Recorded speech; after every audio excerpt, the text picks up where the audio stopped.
dia, agronegócio. Hoje é sexta-feira, dia 26 de maio de 2023, 8 horas e 57 minutos, pelo horário oficial de Brasília. Sejam todos bem-vindos à nossa abertura de mercado, que te faz saber antes e primeiro as informações que você precisa saber para direcionar o seu dia e os seus negócios. Nessa sexta-feira, nós juntos vamos entender quais são as principais manchetes dessa manhã de hoje. Vamos checar os preços, vamos para a Bolsa de Chicago, Nova York, ver como fecharam os negócios e a semana na Bolsa de Dalian, lá na China, mercado futuro chinês. Enfim, tem muita coisa para a gente tratar. Em mais alguns minutinhos, temos conosco Enio Fernandes, consultor em agronegócios da Terra Agronegócios, que vai nos ajudar a entender um pouco mais do atual momento da demanda chinesa por soja e como o Brasil se encaixa neste quebra-cabeça, neste momento, porque a gente tem visto circular na internet, né, informações que estão ali só confundindo a cabeça do produtor, né? Estão só ali construindo uma narrativa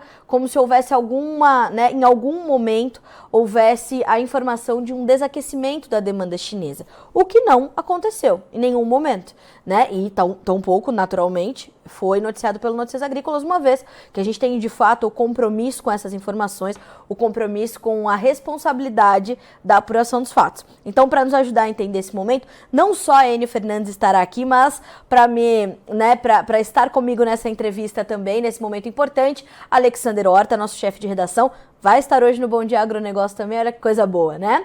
E eu te lembro que o Bom Dia Agronegócio tem o apoio da Cochupé, a maior cooperativa de cafeicultores do mundo. Letícia Guimarães está cuidando ali da nossa interatividade, então vamos juntos começar o Bom Dia Agronegócio desta sexta-feira. E você já sabe, né? Esse chat está aqui do seu ladinho, do nosso lado, para que você possa, do lado de lá, fazer suas perguntas, trazer suas dúvidas, críticas, sugestões. Quer mandar alguma pergunta para o Enio? Manda. Quer trazer aqui o seu posicionamento sobre os atuais momentos que a gente está vendo? Manda também. Então, juntos a gente vai trazer essas pontuações todas, tá certo? Bom, 8 horas e 59 minutos pelo horário oficial de Brasília. Temos boas altas para a soja, 1% de ganho. Para o contrato julho valer $13,37 por bushel. O milho sobe 0,4% com $5,93. O trigo também tem alta boa de 1,3% com $6,11 nesse momento na Bolsa de Chicago. Ainda na Bolsa de Chicago, um dos destaques é o óleo de soja, que sobe mais de 2% na manhã de hoje. Então, só as cotações carregando aqui para mim. Então, logo a gente tem esses números, eu já passo para vocês. Enquanto isso, a gente checa a Bolsa de Chicago. Mas nós temos de Nova York. A gente tem 2% de alta no óleo e também o farelo de soja trabalhando em campo positivo, tá? Então, nós temos bons momentos aí para o complexo soja. Aliás, essas altas no óleo ajudam a sustentar as altas do grão, depois de uma semana que foi bastante volátil, né, para os dois mercados, inclusive, óleo e grão de soja, e a gente vai falar sobre isso com o Enio também. Bom, Bolsa de Nova York, café, $1,81 mais 65 por libra peso, uma queda de 0,6%, já tem a abertura do mercado do café para você no Notícias Agrícolas. Virginia Alves trazendo informações direto do Coffee Dinner Summit, que acontece hoje, o segundo dia, em São Paulo, e tem transmissão ao vivo pelo Notícias Agrícolas. Então, em mais alguns minutinhos, a gente já tem também as primeiras informações chegando direto de lá, um dos mais tradicionais eventos da cafeicultura brasileira. O açúcar também operando em baixa hoje, 0,1% de queda para 24 centes mais 80 por libra peso. O algodão sobe 0,9% de alta para 80 centes mais 87 por libra. Lembram que no começo da semana eu falei, voltamos para os 84, já perdemos novamente. Petróleo hoje subindo, o WTI tem uma alta de 0,9% agora para ser cotado a $72,48 por barril. O Brent, 0,7% de ganho para 76 dólares mais 79 cents. Nós temos ainda o gás natural hoje caindo 1,7% de baixa. Nós temos o ouro subindo 0,4%, a prata também em alta 1,6% de ganho e o cobre sobe ainda mais expressivamente 2,2%. Nesse momento, o dólar index cede 0,3% para 103.845 pontos e os índices acionários americanos também em alta.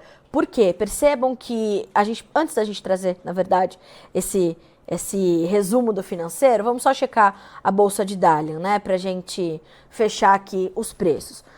O farelo fechou em alta, o óleo de soja também com boas altas, o milho fechou em campo positivo e o suíno vivo também em alta. Então tivemos uma semana também volátil na Bolsa de Dalian, mas fechando então a última sessão com ganhos ali entre as principais commodities agrícolas no mercado futuro da China. Veja só o que diz Eduardo Vanin, e também eu trouxe o comentário do seu Ginaldo Souza, diretor-geral do Grupo Labora, o Eduardo Vanin, que é analista de mercado da Agrinvest, para vocês entenderem que momento é esse do mercado financeiro. E é um mercado importante, e é um momento importante também nesse mercado, porque segundo nos informou o Ronaldo Fernandes, que é analista da Royal Rural, numa entrevista dada ao Alexander Horta ontem, aliás, uma entrevista muito importante para a gente entender o atual momento do mercado financeiro, esse mercado tem trazido mais interferência ainda ao andamento das commodities, naturalmente da soja, do óleo, do farelo, do milho, de forma mais intensa nessas últimas semanas, e principalmente porque nós temos ali essa condição dessa expectativa sobre o teto do endividamento americano. Foi o que dominou as manchetes, ou tem dominado as manchetes nas últimas semanas, principalmente no noticiário internacional, porque a gente está falando da maior economia do mundo, um possível calote, né, da dívida do Tesouro americano, enfim, nunca aconteceu. Será que é dessa vez? Já vínhamos falando sobre a fragilidade da economia americana, tivemos anos de pandemia, tivemos anos de problemas logísticos, tivemos anos de uma economia completamente atacada pelos problemas econômicos globais que se retrataram aí nos últimos anos. Veja só o que diz, então, Eduardo Vanin, analista de mercado da Agrinvest Commodities. Bolsas americanas de lado, Biden falou ontem que houve progresso nas negociações para elevação do teto do endividamento, dólar index com leve baixa, petróleo em alta. Nessa semana, o ministro saudita fez um alerta aos vendidos no petróleo, o mercado interpretou como um aviso de corte. Eu trouxe essa notícia a vocês aqui no Bom Dia Agronegócio. Se lembram que eu falei sobre o ministro de Energia da Arábia Saudita, dizendo, olha só, atenção, porque a OPEP tem reunião na semana que vem, entre os dias 13 e 4 de junho, vai mexer nas suas políticas, vai mexer nas suas estimativas, vai mudar ali a sua política de produção. Tenham atenção, principalmente especuladores. Falei sobre isso aqui, se lembram? Pois é, então o Vanin está destacando isso também nessa sexta-feira. A próxima reunião é dia 4 de junho, da OPEP. O câmbio na China está caindo hoje, mas parece que vai fechar perto da máxima da semana, e também na máxima de 6 meses, o yuan se recuperando. O índice das commodities da Bloomberg está subindo hoje 0,7%, mas perdeu o suporte dos 100 pontos, mínima de janeiro de 2022. Mais do que isso, a gente tem ainda as informações do seu Ginaldo Souza, como eu prometi a vocês, certo? Deixa eu ver aqui se eu tenho mesmo, né? Às vezes estou aqui eu prometendo, né? Dizendo, onde está Carla Mendes? Agora sim, ó.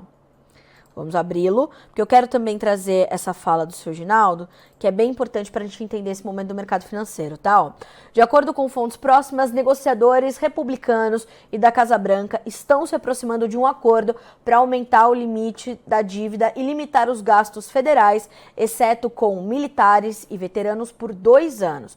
Os dois lados diminuíram as diferenças nas negociações nos últimos dias, porém não possuem ainda um acordo final em mãos e ainda não chegaram a um acordo sobre o valor do limite.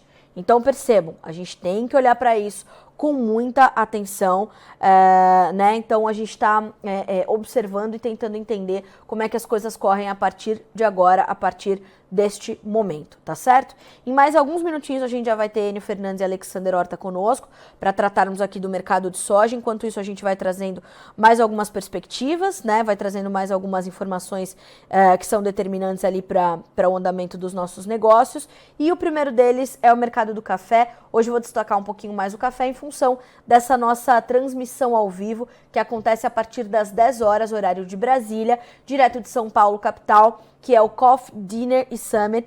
Hoje é o segundo dia, ontem já foi o jantar, ali o encontro das lideranças, o encontro dos representantes da cafeicultura brasileira, discutindo os futuros do setor, discutindo os rumos que o Brasil tem para garantir-se né, neste protagonismo que tem nesse quadro. Então a gente trabalha com essas informações chegando já para você a partir de 10 horas horário de Brasília. Tem cobertura completa da Virgínia Alves, tá certo? E da nossa equipe. Já a Virgínia vai estar conosco também, ali por volta de 9h30. A Virgínia traz as informações e as perspectivas, as expectativas para o Summit, que acontece na manhã desta sexta-feira, e também nos trazer um pouquinho dos bastidores de ontem, como é que foi o jantar, como é que foi o networking, como é que as lideranças estão vendo aí a nossa cafeicultura, enfim, haja coisas para nós discutirmos por aqui, né? E ó, volto a dizer, você que está nos acompanhando, vá mandando as suas perguntas, vá mandando os seus questionamentos e a gente vai trazendo então as informações por aqui, tá certo? Bom... Vamos então trazer as informações sobre o mercado do café, já aberto para ti. Essa notícia que eu vou trazer aqui já está disponível para você no Notícias Agrícolas, tá certo? E a gente está falando hoje de baixas registradas para o café arábica na Bolsa de Nova York, mas ganhos sendo observados na Bolsa de Londres. Vamos ver como é que estão os preços? Aliás, Christian, a gente consegue colocar os preços do café na Bolsa de Nova York para a nossa audiência? Conseguimos, vamos lá. $1,81 mais 70 para o julho, que tem 0,5% de queda. O setembro tem $1,79 mais 55, caindo 0,6%. O dezembro, $1,77 mais 75, com uma pequena baixa de 0,6% também. E o março também caindo perto de 0,6%, 0,7%, para valer $1,77 mais 50 na manhã desta sexta-feira. Então percebam que o mercado de café ainda é um mercado bastante volátil, é um mercado, né, que vai buscando ali entender também quais são os caminhos que tende a fazer, porque de um lado tem sentido a pressão do avanço da colheita brasileira, deve ser uma boa safra essa que estamos registrando por aqui, então isso traz uma pressão para o mercado, ainda mais nesse momento de colheita, né? Então a colheita vai avançando bem dentro da normalidade, sem trazer muitas surpresas, e isso é uma pressão. É um fator de pressão. De outro lado, a gente tem toda a construção ali da demanda, a demanda ainda muito presente, o mercado brasileiro bastante demandado, o mercado internacional demandado, né? E nós temos então essa dificuldade, essa preocupação desse equilíbrio das notícias que ainda direcionam ali as cotações, e isso é possível da gente perceber também, e inclusive, nessa volatilidade que ainda se mantém. Então, nessa semana mesmo, a gente já teve alta forte, baixa mais agressiva, já teve de tudo no mercado do café nessa semana. E para essa sexta-feira, minha gente, não é diferente. Então vamos lá. Nesse momento, né, checamos as cotações e agora sim as informações que nos traz Virgínia Alves, que diz o seguinte, ó: nessa sexta-feira os contratos futuros do Arábica iniciaram a sessão com leves quedas nas bolsas de Nova York, na bolsa de Nova York, na qual os principais vencimentos registravam baixas de 75 a 85 pontos, essas perdas que acabamos de checar. Porém, para os futuros do Robusta negociados na bolsa de Londres, os preços sobem, tá? De acordo com a análise da Reuters Internacional, um trader trouxe as informações de que há uma pressão muito forte no mercado brasileiro, no mercado futuro brasileiro, com mais vendedores nesse momento do que compradores. Por que isso acontece? Porque a gente tem uma oferta um pouquinho mais confortável do que tínhamos nas outras safras. Então o comprador também vai ficar um pouco mais reticente, né? Vai querer ali observar o que pode ser feito para então trazer esse avanço nos negócios, né? De um lado, olha para essa volatilidade em Chicago, de outro lado, em Nova York, perdão, de outro lado, olha para essa pressão e para essa dificuldade de avançar com negócios aqui no Brasil e vai tentando ali garantir as suas oportunidades.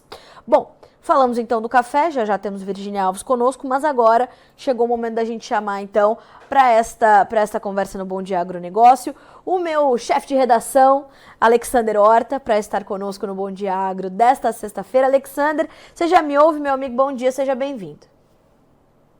Estou te ouvindo sim, Carla, bom dia para você, bom dia a todos que acompanham aí o Bom Dia Agro, esse programa imperdível nas manhãs, de segunda a sexta-feira aqui no Notícias Agrícolas. Poxa vida, coisa boa, muito obrigada. Alexander, eu já te trouxe para o Bom Dia Agro de hoje, para a gente fazer uma sabatina ali com o Enio Fernandes, para a gente tirar as dúvidas todas que o mercado não, mas que os produtores, principalmente, têm sentido em relação à demanda chinesa, já que tem, né, informações que circulam pela internet que mais confundem do que ajudam efetivamente. Então já vou trazer o Enio para essa conversa para ele nos ajudar a entender que momento é esse, tá certo?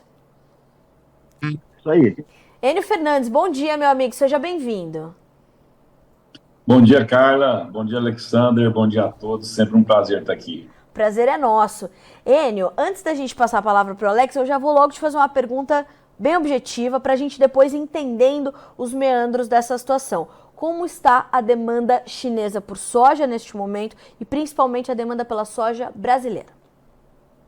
Não, em verdade, os números que a Biov soltou, a Oil World soltaram, né?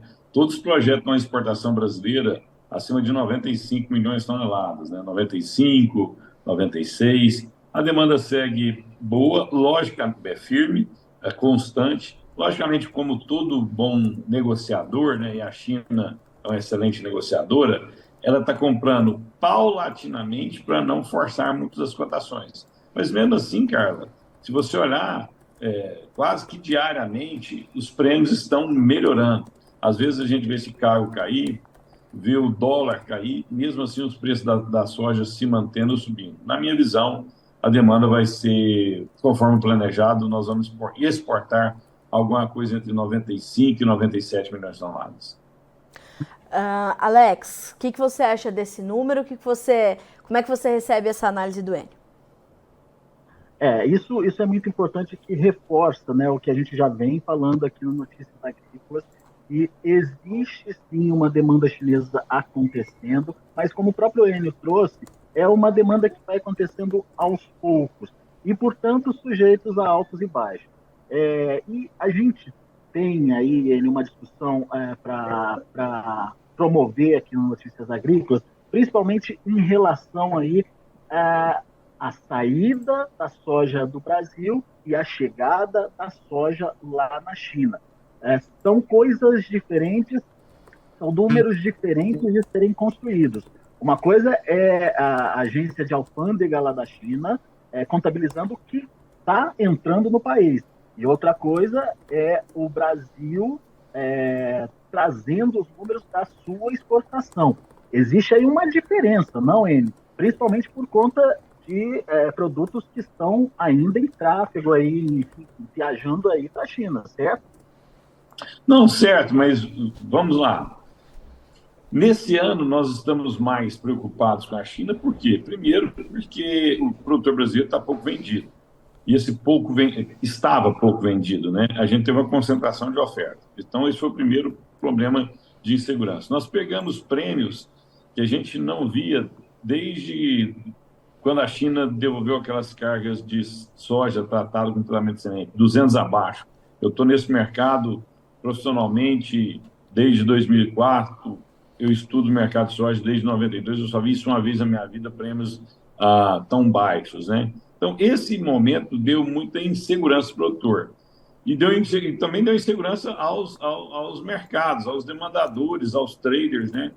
E eu lá atrás, nos nossos bate-papos com Notícias Agrícolas, com a Carla, com você, né? O que a gente falava? Assim, conforme o clima americano for desenvolvendo, nós vamos ver os preços ou cedendo em Chicago e você vai ver o comprador sendo mais ou menos agressivo.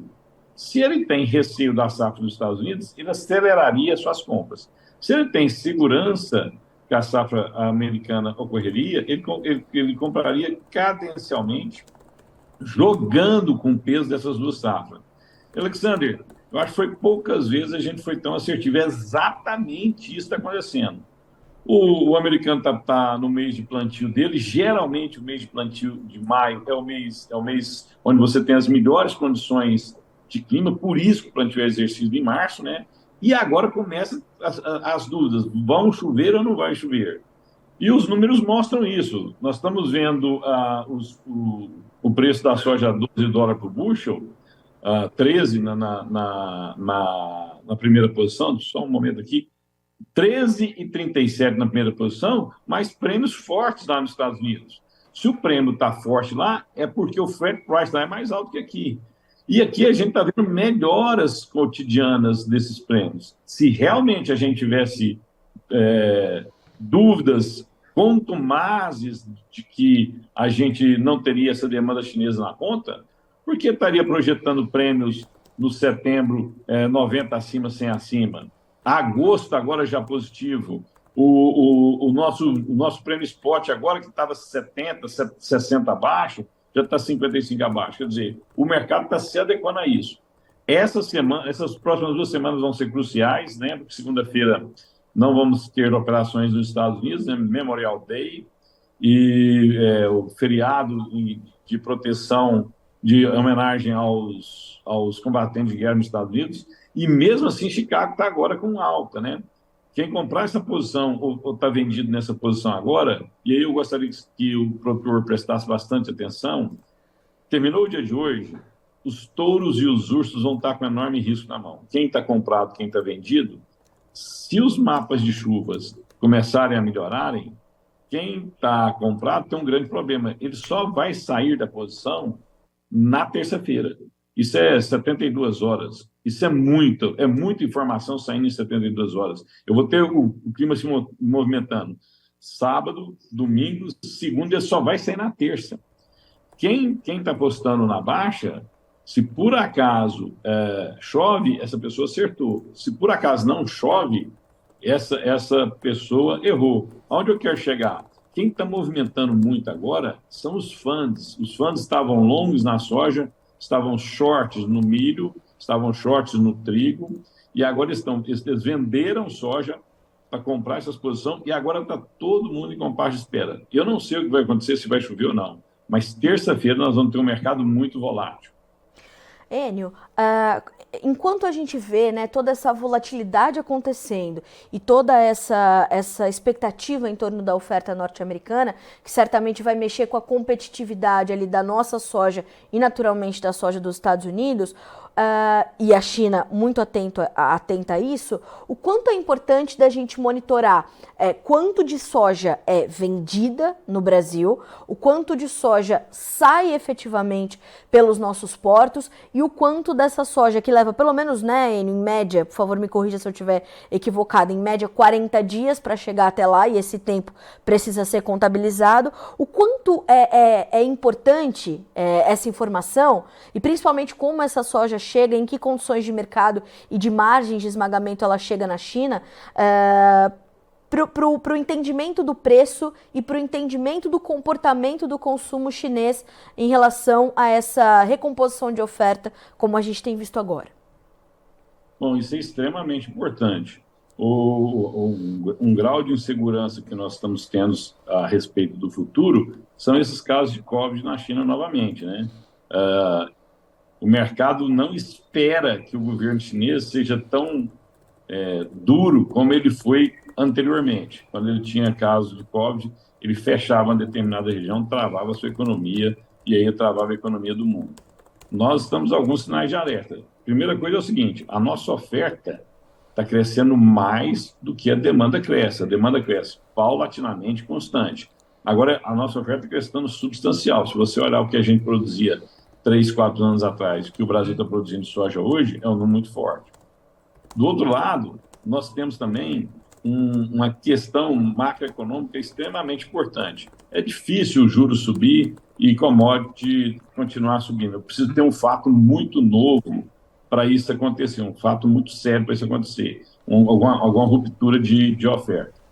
Dito isso, esse acompanhamento desse carregamento de soja, desse volume de soja saindo, é fundamental. Agora, a gente tem semanalmente os dados da SECEX que você tem de exportação. Se eu não me engano, se nós pegarmos de janeiro até junho, que já está contratado, se você pegar o line-up de junho, se você pegar o que nós vamos fazer esse mês de exportação e o que nós fizemos nos últimos meses, de janeiro até agora, nós vamos ter mais ou menos 58 milhões de toneladas já contratadas.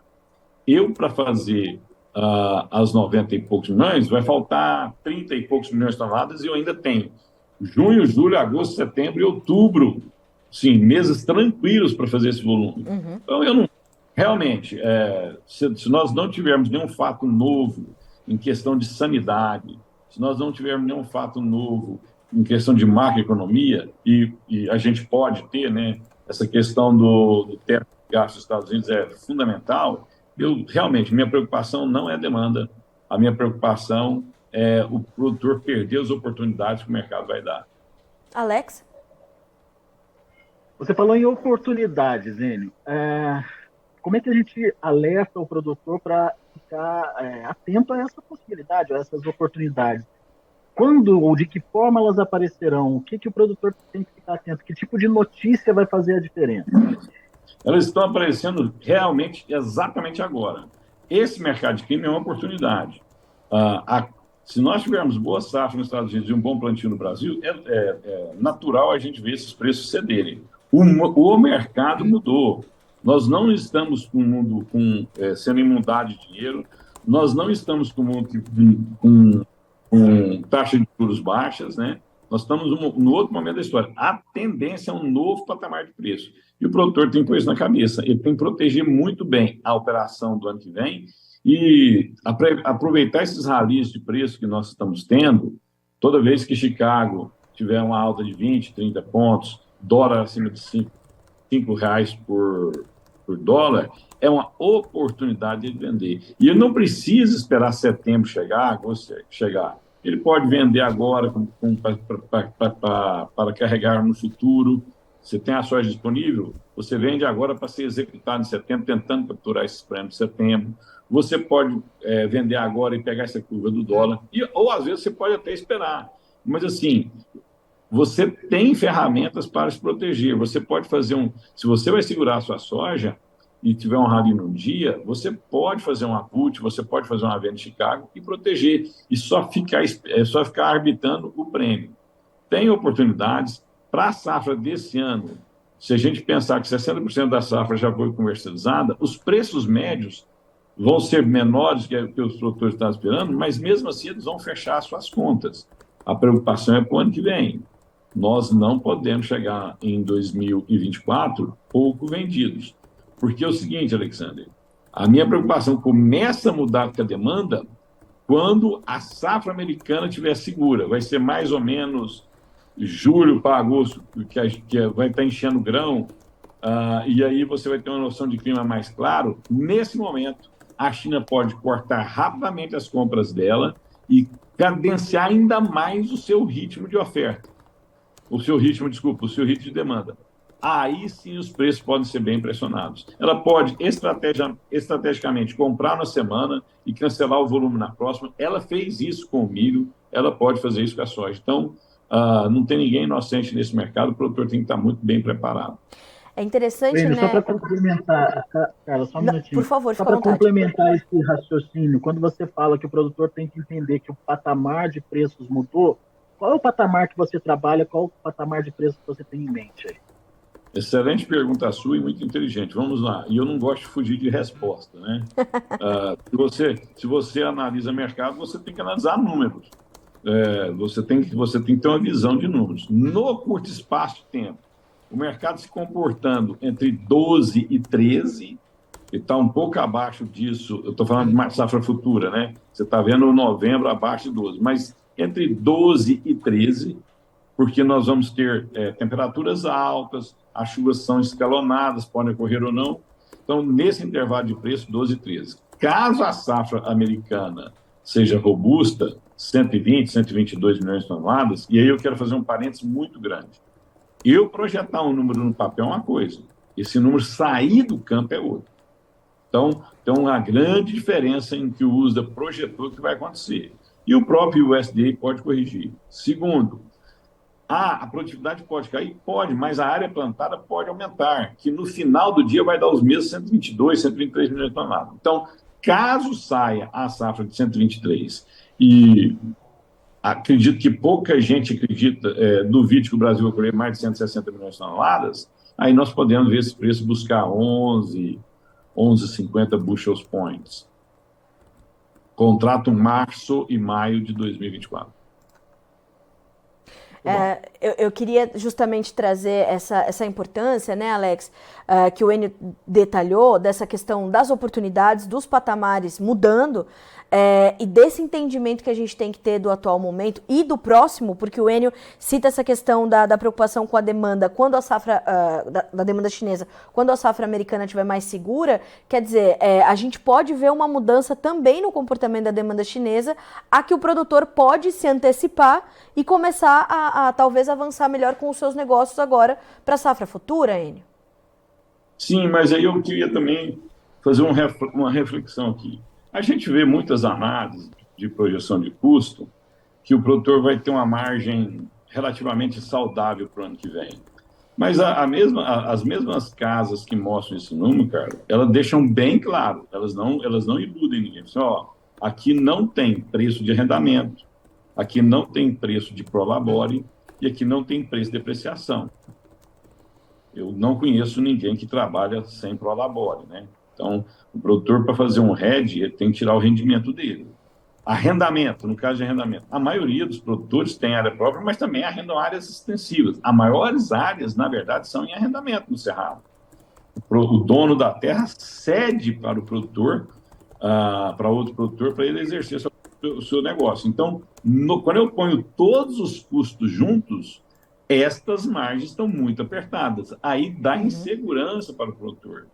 Ele pensa, eu vou fazer um hedge onde eu não ganho nada tão cedo. Esse é um ponto. Segundo ponto, agora melhorou um pouco a situação de prêmios para 2024. Hoje nós estamos operando em even, né? Mas há uma semana atrás, algumas traders estavam querendo comprar 30 abaixo, 40 abaixo. 15 dias atrás estavam querendo comprar 50 abaixo. Eu realmente não me lembro de comprar uma safra com um ano de antecedência com 50 pontos abaixo. Então, as coisas foram se ajustando. As traders foram tentando comprar com um prêmio muito negativo, não conseguiram. Estão caminhando para um even com a paridade, né?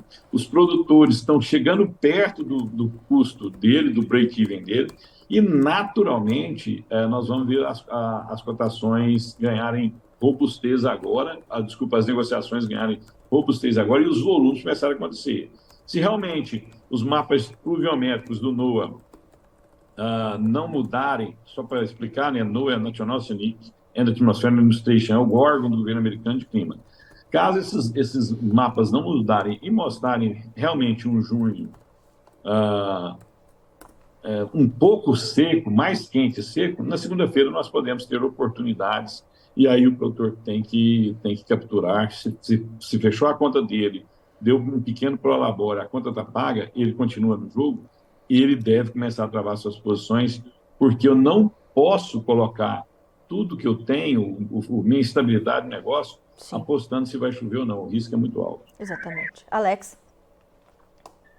Deixa eu ver se eu entendi. Quando você faz esse raciocínio, você está pensando na safra atual, a que está na mão do produtor, ou a gente já está entendendo também para a safra futura? Não, me desculpa se eu comuniquei, mas eu estou falando da safra futura. Porque na safra atual, os preços médios dele vão pagar seus custos, vão pagar a sua rentabilidade, né? Alguns vão ganhar mais, outros vão ganhar menos, mas nós temos 60% da safra já tradeada, né? O preço médio paga a conta. Para a safra futura, nós estamos pouco vendidos, os custos caíram, mas para pagar os custos totais, com arrendamento, depreciação, hora-máquina e o prolabore do produtor, a margem está muito apertada. Esses movimentos de alta, ele tem que proteger. Ou seja, dá para esperar mais um pouquinho essas oportunidades aparecerem, então? Assim, a minha história de tentar entender os movimentos do mercado de Chicago, eu nunca vi um mercado de clima que assim, corresse tudo bem sempre, né? Mas eu quero deixar claro, $12 por bushel não é um preço de soja barata. Quando a gente olha Chicago, dezembro, no milho, 5,27 não é um milho barato. É uma nova realidade de preço, né? Então, o demandador, ele sabe disso. $5 não é barato e $12 não é barato. E a gente tem que tomar cuidado, porque os dados que saíram ontem da economia americana mostrando a resiliência da economia americana ainda subindo. Verdade. Podemos ter aumento de juros nos Estados Unidos. Tendo aumento de juros, Alexandre e Carla, os preços têm de ceder. Então, assim, a situação é de muita atenção para o produtor. Bom, a Enio, Alexander, eu acho que dessa forma a gente consegue já esclarecer algumas situações para o produtor, principalmente em relação a essa questão da demanda, que foi algo que preocupou muito a gente, viu, Enio, essa semana, porque estão circulando informações na internet, fazendo comparações do que sai de soja do Brasil com o que entra de soja na China, e isso fez o produtor se questionar, Enio, e queria entender, né, Alex, se realmente a China tinha, em algum momento, reduzido o seu apetite por soja. E a gente, com toda essa sua análise, mostra que não. Eles só estão, talvez com o seu ritmo mais escalonado, as suas compras ali mais parceladas, porque sabem, portanto, dessa oferta robusta, mas o apetite continua e as oportunidades elas vão surgindo para o produtor, né, Enio? Sim, agora como é que nós vamos saber se a internet está certa, o Enio está certo, a Carla Sim. está certa e o Alexandre também? Como é que a gente sabe disso? Porque eu não acredito que ninguém ponha uma informação de má fé, né? Até prejudicaria a credibilidade desse profissional. Prêmios. Números não mentem. Números não mentem. Excelente. Se os prêmios nos Estados Unidos estão positivos, estão robustos, se o prêmio no Brasil estão subindo ou ficando menos pior, falando de um mês aqui, né? Menos pior, despiorando, né? A cada dia, opa, então eu tenho demanda. Caso esses Exato. prêmios continuem a ficar negativos e caindo, se a curva do prêmio não é de melhora, se a curva do prêmio não é de melhora, é de piora, opa, parece que eu li o mercado errado. Então, o produtor ele tem acesso diariamente, até no site de Notícias Agrícolas, tem acesso diariamente ao comportamento dos prêmios, né? Ele monitorando os prêmios, ele vai saber como é que está a demanda local no Brasil. Os prêmios servem para isso, mostrar como está a nossa demanda aqui no Brasil. E aí, onde você põe muito dinheiro na mesa, onde tem números, dificilmente opiniões vão valer muita coisa. Eu recomendaria ele acompanhar muito esses prêmios. Agora, um ponto aqui que às vezes o produtor confunde. Não quer dizer que prêmio subindo, eu olhar só prêmio, o preço da soja vai subir. Prêmio é um sinal de demanda ou não, de como está a relação oferta e demanda naquele ponto, naquela região do mundo, principalmente, falando no caso do Brasil, como estão no Brasil. Às vezes Chicago cai e o dólar cai e não compensa essa alta do prêmio. Por isso, não é só sentar e esperar o prêmio subir. Você tem que acompanhar diariamente. A informação do prêmio é importante para eu ver se essa demanda está sendo constante mesmo. Segundo, não só demanda, né? Se a relação oferta e demanda está sendo constante mesmo, se supply e demand estão equilibrados e está subindo, mas também eu preciso ver qual é o meu flat price. Eu somando prêmio mais Chicago mais dólar, quais são as cotações. Se o real tiver uma forte valorização, o prêmio vai subir, Chicago pode ficar até estável. Agora, reais na conta do produtor pode ser até ser mais barato. Então, são ferramentas diferentes, sinalizações diferentes que mostram um comportamento diferente. O prêmio vai mostrar como está a demanda. Enio, quero muito te agradecer. Oi. Alex, por favor, você tem alguma pergunta a mais para o Enio? Só falando que é isso aí, o produtor tem que ficar atento a todas essas questões trazidas aí pelo Enio. É muito pertinente tudo que ele colocou. Enio, quero muito te agradecer, viu, meu amigo, pela disponibilidade de estar aqui comigo, com o Alexandre e com a nossa audiência na manhã dessa sexta-feira. É sempre um prazer e uma honra para nós recebê-lo por aqui. Obrigada. Eu sou grato. Às vezes o produtor fica meio inseguro, né, porque está cada vez mais sofisticado esse mercado nosso. E a notícia boa, quanto maior sofisticação tem, mais volatilidade tem, oportunidades também tem. Só que os desafios vão ser maiores. Se fosse para uma ferramenta, um conselho a dar para os produtores, né, é focar muito na gestão, focar muito em informação de qualidade e focar muito em dados, né? Acordar cedo, dar uma olhada no petróleo, olhar todo dia o prêmio. Aí depois você olha Chicago. Olha só, Chicago é uma fonte de informação importantíssima, mas ela é uma fonte de informação. E pedir desculpa por esse estúdio improvisado meu, porque a gente está viajando muito, né? Está num quarto de hotel, nem todos os hotéis que a gente fica tem uma estrutura tão robusta de eco. Imagina, a informação e a mensagem chegaram, como sempre, né, Alex? Com excelência.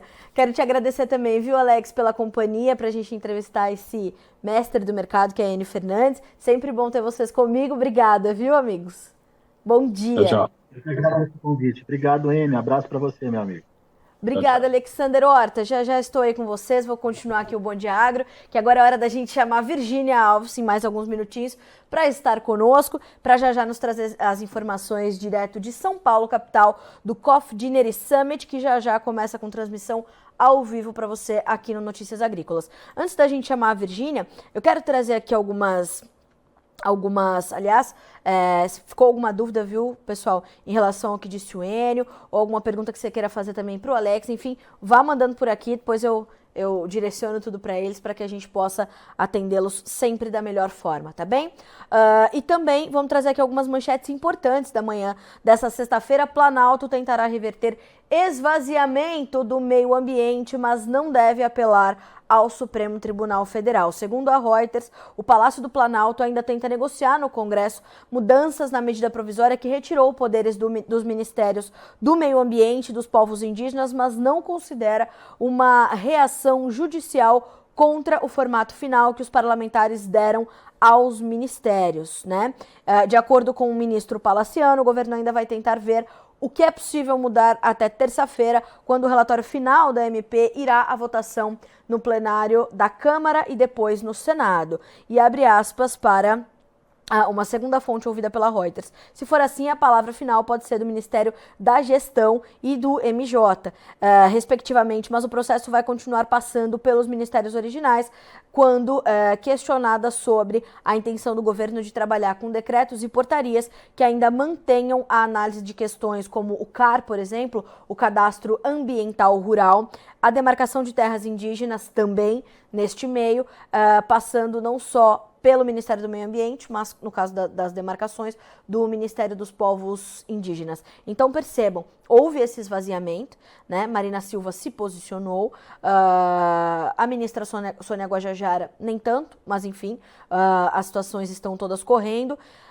E veja só, as fontes ouvidas pela Reuters deixaram claro, no entanto, que o governo não planeja apelar para a justiça no caso de não conseguir alterar a MP no Congresso. O assunto surgiu depois que alguns membros do governo, inclusive o ministro Flávio Dino, da Justiça, comentaram o tema. Então, este foi um dos temas mais comentados aí, né, durante esses últimos dias, durante essa semana, e o presidente Luiz Inácio Lula da Silva, inclusive, minimizou essas questões, falou, gente, mas parece que o mundo acabou, né, diante dessas derrotas do governo. São derrotas importantes, é importante a gente pontuar essa situação, são derrotas importantes, mas o Lula minimizou essa situação, né, e disse, não é bem por aí, tá tudo bem, tá tudo certo, enfim, aquela coisa toda. E num evento que teve ontem, da Fiesp, salvo engano, a gente, assim, só para complementar essa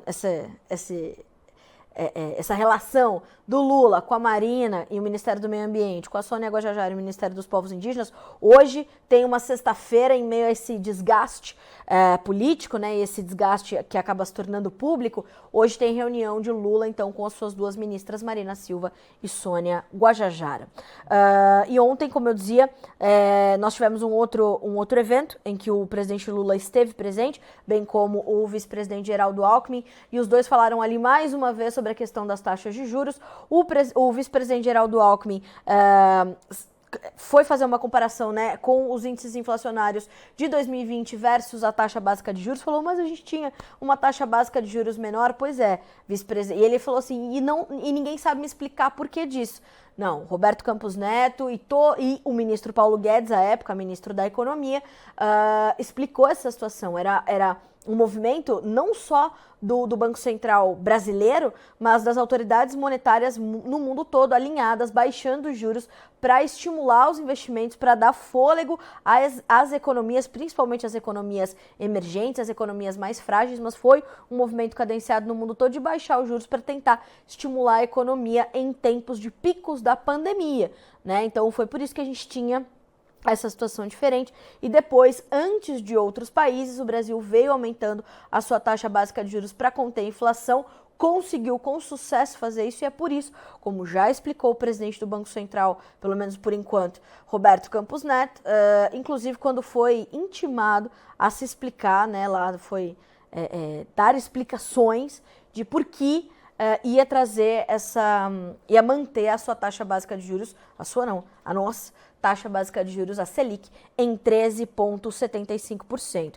E Lula também criticou os juros, enfim, aí tentou hastear ali uma bandeira branca para o agronegócio, né, tentando desfazer ali todas as suas últimas declarações.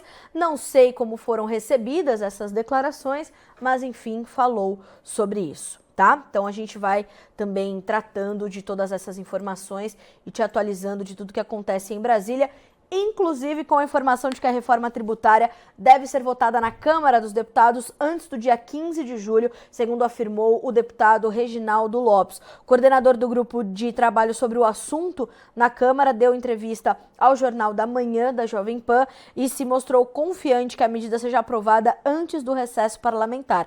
Seria ótimo, né, que a gente avançasse efetivamente e de forma eficaz com a reforma tributária.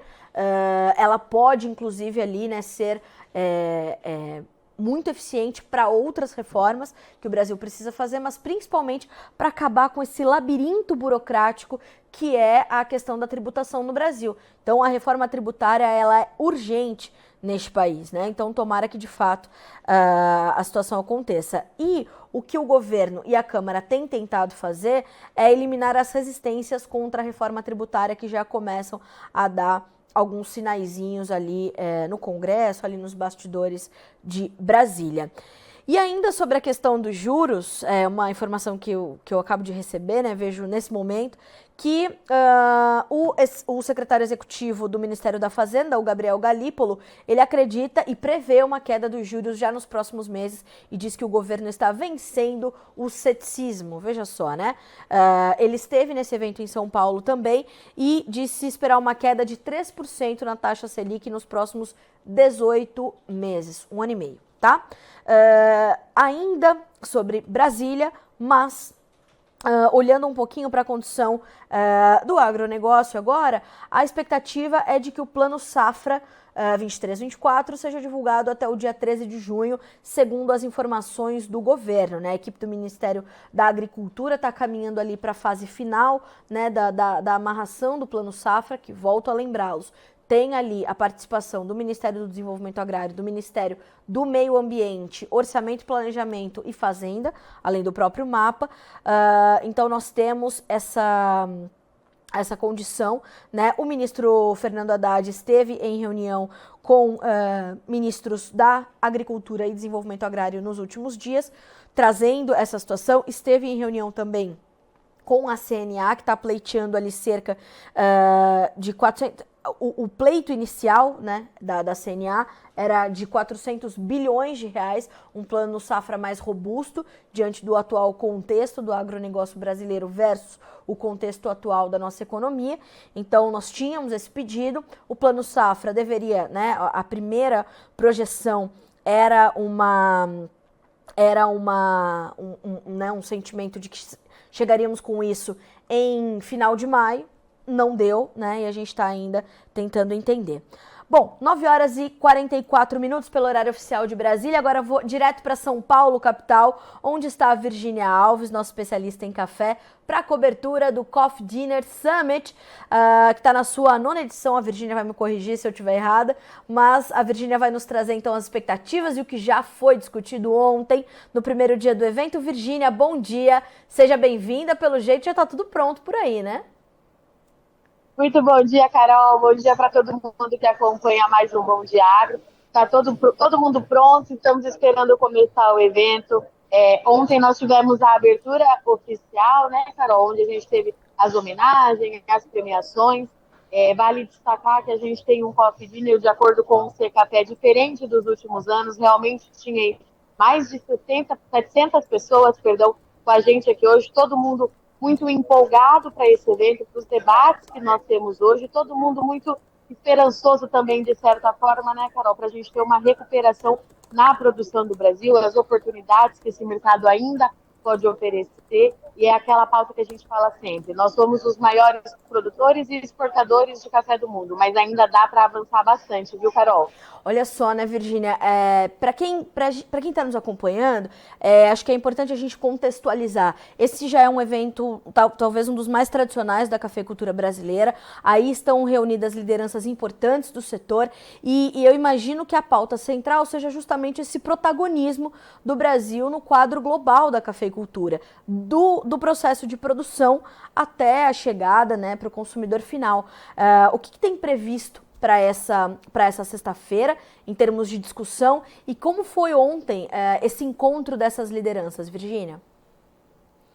Carol, muito bem colocado. Nós temos, de fato, um dos maiores fóruns da cafeicultura, globais, inclusive. Carol, nós temos aqui 20 países, além do Brasil, sendo representados, então nós temos outras origens produtores, nós temos importantes compradores do nosso café, e a pauta é justamente essa: o protagonismo do Brasil, mas principalmente nesse momento, Carol, em mostrar a qualidade e a sustentabilidade que o produtor de café já aplica no seu trabalho. O que nós temos hoje previsto aqui, então? Eu estou aqui até com uma colinha para a gente falar a programação certinha, que vai ao ar no Notícias Agrícolas daqui a pouquinho. A abertura vai ser com o painel de economia brasileira e global, tá, Carol? Vai ser com a Cicobi. Na sequência, a gente tem mercado global de café, e aí a gente tem um timático aqui que vai debater isso. Nós temos a Euromonitor, a CNN, tem representante europeu, tem o Pavel, que vai falar sobre o consumo interno, e tem também o que está acontecendo no consumo na visão da Stonex Brasil. Ótimo. Carol, eu tive uma conversa ontem com o pessoal da Stonex, e acho que é importante a gente frisar que a Stonex, de fato, ela está preocupada com o consumo de café, viu, Carol? A gente precisa entender melhor hoje aqui no debate que nós vamos ter, mas, de fato, ela deixou uma pulguinha atrás aqui da orelha. Eu conversei ontem com o Fernando Maximiliano, ele falou: Virgínia, precisamos ficar atentos, porque essas questões internacionais podem, sim, impactar o consumo global de café.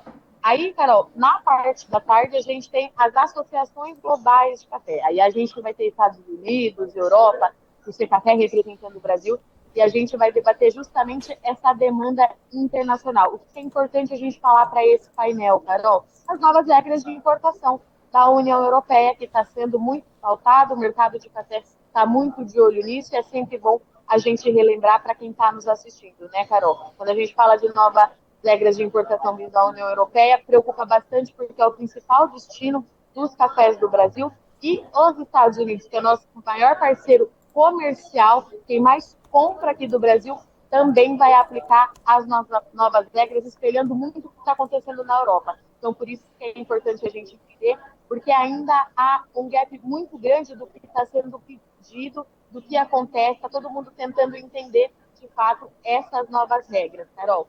Aí, lá por volta das 16 horas, nós teremos um painel de logística para falar sobre todo esse caos, né, fazer uma linha do tempo, do caos que nós vivenciamos aí nos últimos 2 anos, se há retomada, mas principalmente os investimentos que o Brasil precisa fazer para suportar essa demanda global. E aí a gente fala não só de café, mas de alimentos de modo geral, né, Carol? Aí, para encerrar, a gente tem o painel Sustentabilidade, que é uma marca forte que o Secafé está trazendo para esse evento desse ano, e a gente vai ter diversos participantes. Vamos falar de mercado de carbono, que a gente também está todo mundo buscando entender melhor para ver como é que isso traz oportunidade para o produtor. A gente vai falar um pouquinho sobre o projeto do Secafé, que comprovou que a cafeicultura brasileira é carbono negativo. E a gente vai falar também que esse projeto agora, Carol, ele vai ser ampliado para o Espírito Santo, para as áreas de Conilon. Nós temos os resultados do café arábica, e agora o Secafé, junto com seus parceiros, vai ampliar aí, essa pesquisa. É um trabalho longo, a gente sabe, leva em torno de 2 anos para a gente começar a ter os resultados, mas para a gente entender como é que funciona essa questão de emissão nas lavouras de Conilon, Carol. E aí depois a gente tem um encerramento, o pessoal vai ficar aqui, acredito, batendo papo, sabe que o pessoal de café fala bastante, né, Carol? Então, a gente está assim previsto para encerrar lá por volta das 19h30, mas vamos ver como é que as coisas andam por aqui. Mas, de fato, está todo mundo muito animado de poder se reunir de novo. É importante que a gente destacar a Vanusa Nogueira, nossa diretora executiva, a maior representante de cafés do mundo, que é brasileira agora, também está aqui no evento do C Café, e a gente vai falar com ela daqui a pouquinho, assim que ela participar do painel. Ela pediu para Virgínia, vamos deixar a participação do painel acontecer e depois a gente troca uma ideia com vocês aí do Notícias Agrícolas. Não, tirando todo esse pessoal... eu tô Carol, vendo, tô vendo que tá chegando aí, assim... Aqui é nomes muito pouco conhecidos do café, como, por exemplo, seu Carlos Paulino. Foi ele que passou por aí, Virgínia? Ele não estava aqui, mas a comitiva da Cochupé, nossos amigos ontem, estava o seu Carlos Augusto, o Oswaldinho. Nós tivemos muitas lideranças importantes, tá? Carol, FPA, Instituto Federal, todo mundo estava aqui. Vão estar aqui mais uma vez. A gente vai tentar abordar aí outras pautas com eles, além do café. Vamos ter que aproveitar a oportunidade. Sim. Né, Carol? Nossa ministra Tereza Cristina, que a gente não consegue deixar de chamá-la de ministra, esteve aqui ontem, participou, foi homenageada. Então, assim, temos governadores, tem bastante coisa acontecendo. O Estado do Espírito Santo lançou recentemente, viu, Carol?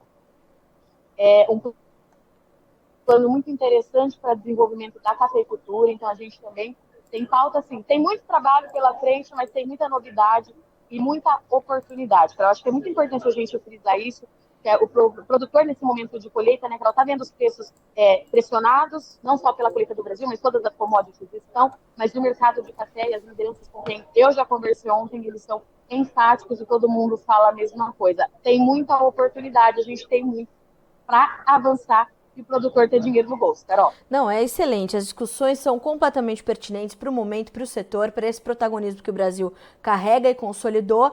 Então, olha só, Virgínia, te desejo um excelente trabalho. Quero frisar, você que está nos acompanhando aqui pelo Bom Dia Agronegócio, que o Notícias Agrícolas é a mídia oficial do Coffee Dinner Summit, né, que acontece em São Paulo, capital. Cobertura completa de Virgínia Alves e da equipe do Notícias Agrícolas. A partir das 10 horas, mais alguns minutinhos, termina o Bom Dia Agronegócio. Entra no ar, então, o segundo dia deste evento, como eu disse, que é muito tradicional na cafeicultura brasileira, e aí a gente já manda a referência do mercado para fazer a cobertura, que é o caso da Virgínia. Virgínia, minha amiga, parabéns pelo seu trabalho mais uma vez, bom trabalho para ti por aí, e volte com boas notícias para nós, para o produtor brasileiro. A gente já está aqui te esperando, bom trabalho não só para você, mas para todo o nosso time por aí, e um abraço fraterno do Notícias Agrícolas para todos esses grandes nomes da cafeicultura que são parceiros desse site já há tantos anos, né, nos ajudaram a construir essa referência toda. Obrigada. Carol, deixa eu só deixar mais um recadinho. Por favor. O pessoal vive mandando as perguntas, questionando. A gente quer isso mesmo, né, Carol? Que o produtor precisa fazer, trazer qual é a dúvida que tem. O dia é hoje. Mandem lá para as mídias sociais do Notícias Agrícolas. Entrem em contato comigo, quem consegue me acompanhar. Mandem para a Carol me manda e a gente vai atrás de todas essas respostas por aqui. Carol, obrigada, bom trabalho para vocês aí da redação. Tá todo mundo aqui te mandando um abraço de volta e a gente se vê pessoalmente na segunda. Muito obrigada, a gente se vê, bom trabalho para ti. Vi, até a próxima, bom trabalho e até segunda. Um beijo. Senhoras e senhores, Virgínia Alves, Virgínia que se tornou e tem se tornado cada vez mais referência no mercado de café, é jornalista que fuça, né? Jornalista tem que ser curioso e responsável, e são características muito fortes da Virgínia.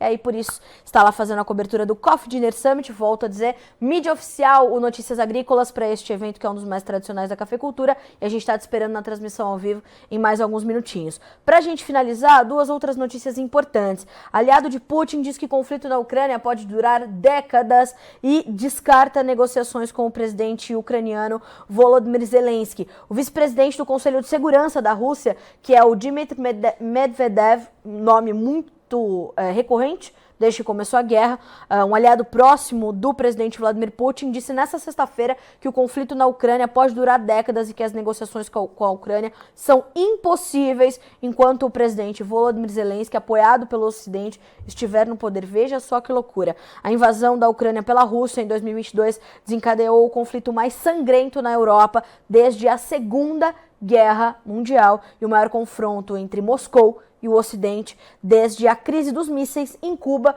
em 1962. Aliás, o acordo ali de exportação de grãos do Mar Negro já está também muito confuso, apesar da renovação, muito confuso, né, porque não estão fazendo valer o que foi proposto ali na renovação, muito tensa essa situação. E a outra situação é a atualização sobre o status da gripe aviária no Brasil. Rio de Janeiro registra o segundo caso de gripe aviária em animais. Isso se soma aos 8 outros